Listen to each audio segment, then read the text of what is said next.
the controversy about androgens, estrogens, and all this metabolism. But the end result is people have problems with their skin, they have problems with their body weight, with their sexuality. So we created a situation where we could introduce a series of herbs, DHT block, we did EstroBlock, we did Live Detox. So these are the categories that we've been working with. I think they're great categories, but I think first we have to make a very blank and blunt statement. There's nothing wrong with having testosterone in our system. Correct. Both male and females require it. And all the nonsense about it causing cancer needs to be washed away. And I just want to appeal to the folks that are watching this to make them remember when they were in high school, which is when we are the healthiest, the testosterone levels were the highest, the estrogen levels were highest, there was no prostate cancer, there was no breast cancer. But we do need to also recognize the biochemical pathways that are associated with testosterone.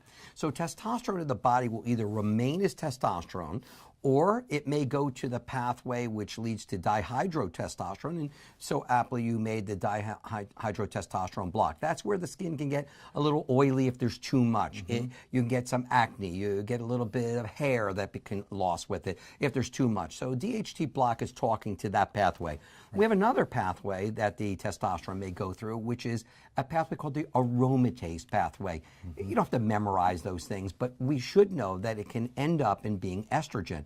Now, a certain amount of estrogen we do need. We need estrogen to turn over our bones. Yeah, men too. We all need it. Yeah, but we don't need too much. And we want to make sure that the estrogen that is made goes into a healthy metabolic pathway. Now, what I mean by that is estrogen that goes into what we call the 2-hydroxy pathway is healthy. It's not going to cause any cell turnover that can lead to cancer like the other pathways, which we call 4-hydroxy and 16-hydroxy.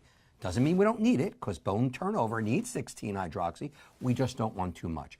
And again, the product that you call EstroBlock helps maintain that whatever testosterone is becoming estrogen will tend to go more towards the 2-hydroxy pathway. The safer, the healthy pathway. It is. And one more point that I'll make on this, Nick, and you could say whatever you want because I'm monopolizing time. I like when I'm the boss. I'm older than you, so I can say what I want. But there is a point where you have to realize that these things, people are out there with these hormone clinics, doctors on every corner trying to give out testosterone.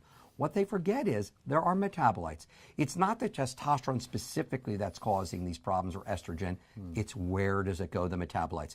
EstroBlock, DHT block is helping the situation to make sure that you've done your homework and made sure that testosterone remains as testosterone, and whatever becomes DHT or estrogen, it too is in a good pathway and the amount is good. DHT block, EstroBlock, use them together. Makes sense.